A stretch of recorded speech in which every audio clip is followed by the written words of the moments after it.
Boa noite, bom dia, boa tarde, dependendo da hora que você vai acessar esse vídeo, né? Estamos aqui hoje, mais uma vez nesse canal, falando sobre literatura contemporânea. E hoje eu vou falar do mais novo livro do escritor pernambucano Raimundo Carreiro. Ao ler as primeiras páginas de Estão Matando os Meninos, mais recente livro do escritor Raimundo Carreiro, lançado em 2020 pela editora Iluminuras, acabei lembrando do romance Capitães de Areia, de Jorge Amado, publicado lá no início da chamada segunda fase do modernismo, a fase que deu caráter mais regionalista ao movimento. Não que esteja comparando as duas obras, claro, até porque uma é romance e a outra é uma coletânea de contos, mas ambos os livros partem do mesmo tema para a construção ficcional: a violência contra os jovens, contra os meninos, principalmente os pobres. Em Capitães de Areias, recordemos, Jorge Amado narra a vida de um grupo de menores abandonados que crescem nas ruas da cidade de Salvador, na Bahia. Esses meninos vivem um trapiche, roubando para sobreviver, e sempre são perseguidos pelo destacamento policial. Em Estão Matando os Meninos, Raimundo Carreiro conta várias histórias, tendo como protagonistas os meninos e meninas do Brasil. Histórias trágicas, tristes, sobre o assassinato desses jovens em cidades e localidades onde são realizadas operações policiais em combate com traficantes e bandidos, atingindo, como bem diz Carreira, crianças que vão ou voltam das escolas. Há, no entanto, uma diferença forte entre os dois livros, apesar dos enredos parecidos. Na obra de Jorge Amado, o tom é de esperança, diria até de idealismo. Os tempos eram outros. Havia a expectativa de um novo Brasil, do ideal socialista representado no personagem Pedro Bala. Além disso, os Capitães de Areias eram livres, apanhavam na polícia, mas viviam nas ruas, sem amarras e nem obrigações sociais. Já na obra de Raimundo Carreiro, o tom é de dor mesmo, de desalento, de desesperança. Um livro que fala de um país perdido, sem expectativas de mudança a curto prazo. Um país que perdeu a capacidade de sonhar, de idealizar, de esperançar. Estão Matando os Meninos reúnem várias histórias que podem muito bem serem encontradas em qualquer página policial de algum jornal. Só que aqui falamos da ficção de Raimundo Carreiro, um dos melhores escritores em atividade no Brasil, ganhador de vários prêmios e com obras traduzidas em várias partes do mundo. Nesse livro, o autor dá continuidade às cartas ao mundo iniciadas no livro As Sombrias Ruínas da Alma. Neste, o autor começa a partir da quarta carta, e assim vai narrando histórias que, infelizmente, não ficam apenas no terreno da ficção. Na quarta carta ao mundo, Ismael chora a morte do filho, rasgado de bala e de rifle, sem querer, por uma polícia que procurava um traficante e matou Jorge, que era tão inocente e brincava de carrinho de madeira na areia, o carro que ele mesmo fizera com seus dedos mágicos de artesão.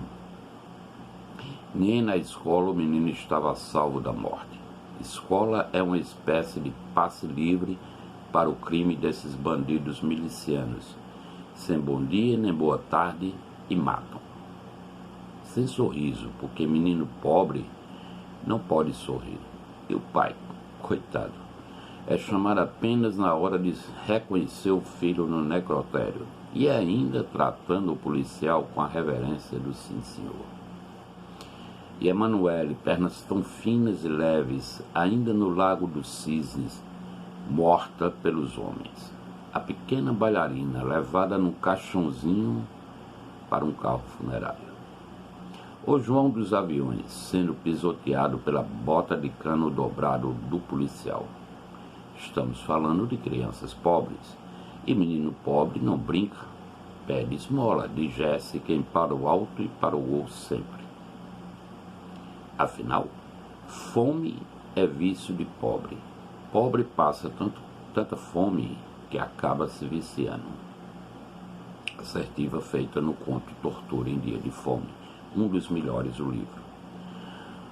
O garoto que termina acompanhando o cego cantor na feira para ganhar uns trocados sempre diz esmola, mas isso de pouco adianta diante da realidade de sua triste vida. Ou a estranha história de Amélia, que viu o pai ser assassinado na rua, na sua frente, com a mãe diferente. Quase todas as histórias narradas em Estão Matando os Meninos se passam na fictícia Arca Santa, cidade da Grande Recife. São personagens bem construídos, como o palhaço Mula Torta ou o líder estudantil Salatiel.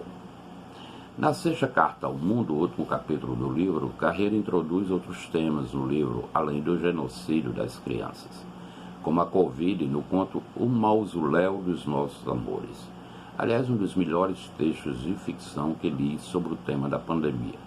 Carreiro constrói uma narrativa que vai num crescente desde a personagem em sala de aula, depois descobrindo a dança, até ser surpreendida pelo surgimento da Covid e por um fim trágico que eu não vou dar spoiler, mas confira esse trecho. No banho sentiu a leveza do balé, o acarinhado das algas, a solidão das paredes frias e o medo crescendo no corpo, se avolumando no coração atormentado, o escuro na mente e a convicção de que naquele dia em que conheceu o voo da alma, seria obrigada a permanecer trancada na casa, sem abraços, apertos de mão, afetos, carinhos, aturdida e inviolável, um pássaro sem árvores e sem montanhas. A vida lhe negava o encanto dos sonhos para sempre e para sempre. Carreiro fala ainda da luta contra o racismo e de outros temas, até mesmo do futebol. Nas orelhas ele diz que está cansado, mas ainda acredita que sua obra, de alguma maneira, contribuirá para o fim dessa guerra de bandidos que só mata crianças e dizima uma geração de brasileiros. Queria ter essa esperança, Carreiro. De qualquer forma, temos a sua literatura, que, para Oriano Rosa, é um descanso na loucura em que se transformou o Brasil. É isso, gente. Minha dica de leitura de hoje: Estão Matando os Meninos, belíssimo e fortíssimo, aliás, livro do querido escritor pernambucano Raimundo Carreiro. Toda semana eu estou aqui dando dica de leitura. Aproveita e inscreve aqui no canal para saber o que de melhor vem sendo produzido na literatura brasileira. Tchau.